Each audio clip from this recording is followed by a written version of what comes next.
Now, I do have a message for those Muslims who wish to fight these ideas with more than just ideas.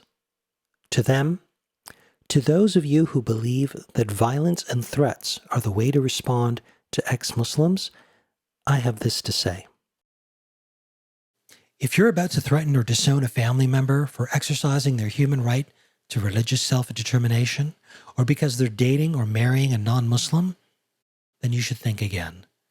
In the age of global media, your religious intolerance and shunning is likely going to become public, as ex-Muslims share their lives with one another in support networks. You see, we're becoming connected, and we are empowering ourselves. We're now speaking up in the West. Once you disown or coerce someone with threats, and they feel like they've got nothing left to lose, they will speak out. They will speak openly about how the reality of living in some Muslim families doesn't always match up with the friendly face of Islam promoted by Muslims in the West. If you're a Muslim who cares about the reputation of Islam, then know that the coercive behavior of some Muslims can promote a disgust of the very thing you and they are likely trying to uphold. Just as your religious cohorts once did, and some still do, in their issuing of self-righteous excommunication announcements at the mosque, the brazen threats and trickery of religious families who take it that far are ultimately going to backfire. It won't make Islam look more tolerant, and it will definitely push would-be converts away. Consider the case of young Mahad, an American student of Somali heritage whose mother tried to trick him into gay conversion therapy in Kenya. She lured him back to Africa under the guise of visiting his extended family. Once Mahad had arrived, his mother informed him that he would not be continuing his university studies in America. In fact, he wouldn't even be going back to America. Instead, he'd be undergoing intense religious indoctrination in a dodgy gay conversion therapy camp. But with the help of other freethinkers across 2 continents, springing into action in real time, Mahad managed to escape and make it safely back to the USA. His story was even covered by the BBC World News. Needless to say, Mahad's own mother is now quite embarrassed. She feels humiliated, even within her own Somali-American Muslim community, and far more than she would ever have been had she simply accepted her gay ex-Muslim son right from the start. Mahad's mother had the choice to love him unconditionally, even if she didn't like and didn't approve of his beliefs, which is absolutely her prerogative. But her own religious indoctrination had blinded her from seeing, even as a possibility, this option for unconditional love. 2 years on, she now wants a relationship with her son again. But understandably, he cannot trust her enough to even step foot in her home. Mahad's trust was violated, and this by his own mother.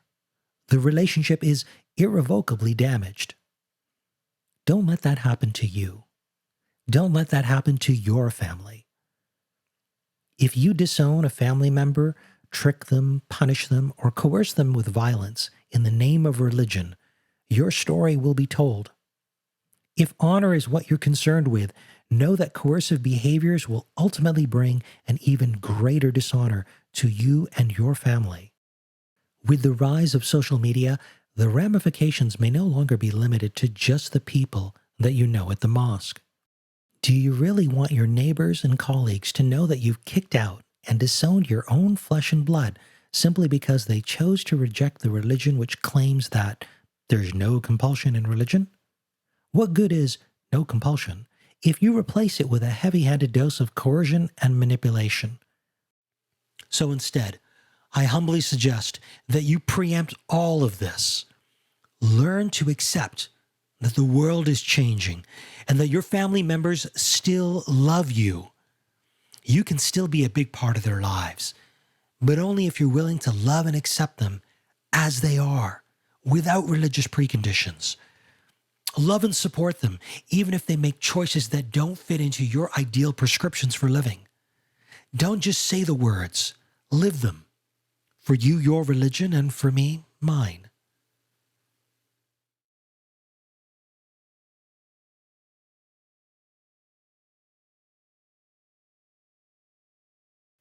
Now, some of you may be wondering, where do these harsh attitudes come from? Well, it certainly cannot be reduced to a mere cultural problem. This phenomena exists across many vastly different cultures and ethnicities who identify as Islamic. Many of you will be familiar with the Hadith, the saying of Prophet Muhammad, "None of you will have faith till he loves me more than his father, his children, and all mankind." Now, while I've just read you the variant of this famous hadith from Sahih Bukhari, you can also find a variation of this same hadith in the compilation known as Sahih Muslim. What's interesting here is how the chapter preamble in this particular compilation happens to make it crystal clear, if it wasn't already, that a Muslim's love for Muhammad must trump their love for everyone else. The obligation to love the Messenger of Allah more than one's family, son, father, and all other people, and mentions of an absolute absence of faith regarding one who does not love him with such love. In commenting on this hadith, Twitter user The Masked Arab asks us, is it really love when you have no other option? I believe that pronouncements such as this one are dangerous, say nothing of them being unnatural.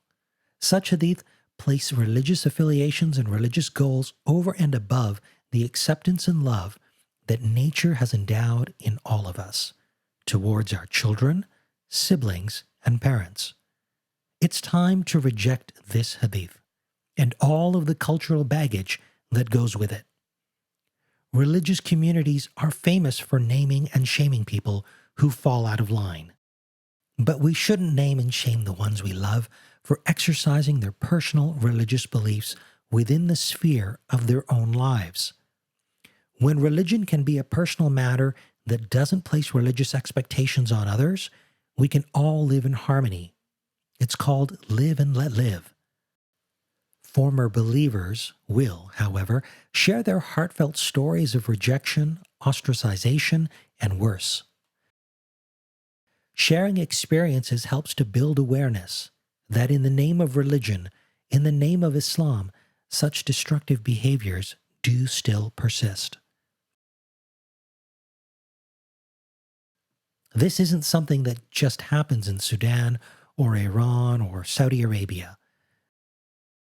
We're talking about places like America, Canada, the United Kingdom, and Australia. And with families, many of whom have been here for over 20 years. So we have to raise awareness. Sometimes sunlight is the best disinfectant. I don't want, however, to appeal to your sensibilities for acceptance with a stick. I'd much rather appeal to your sense of love and compassion because all of you, yes, all of you, have this. I'm asking you now to draw upon it whenever you encounter these circumstances. If you love your Muslim community, if you look to your Islamic faith for inspiration and direction, if your heart swells when you hear of a new convert joining the fold, then I want you to go back to those very thoughts if ever you've been tempted to lash out or cut off a family member for exercising their freedom of belief. When it comes to family, unconditional love matters. If you want converts to Islam to benefit from that love, then you have to model it in your own lives, in your own families, and in your own Islamic communities. Imagine if a woman from a Christian family became a Muslim, joining your particular denomination of Islam. Imagine, too, that her family rejected her. They disowned her. They cut off her funding to complete her undergraduate studies. Imagine if they forbid her from even talking to the Muslim friends of hers who had first introduced her to Islam. Wouldn't you wish her burden was eased? Wouldn't you wish that her devout Christian parents showed unconditional love and acceptance despite their differences? Wouldn't it be nice if they lovingly agreed to disagree on theological matters, but still embrace their daughter with unconditional love? If you can appreciate how much better it would have been for a convert's family to continue to love their adult child, why do some in our own Muslim communities behave so badly with their own flesh and blood? Freedom of conscience truly exists when all of us, regardless of beliefs, can place unconditional love over and above religious disagreements. Love your children more than the prophet you were taught to revere. Your children are not your intellectual property to control. As they emerge into adulthood, they deserve the opportunity to live authentic lives without either of you having to lose the love that you both share today. They won't follow your religion. They won't join you for prayer time. They won't go to the mosque during Ramadan, and they won't follow your dietary restrictions.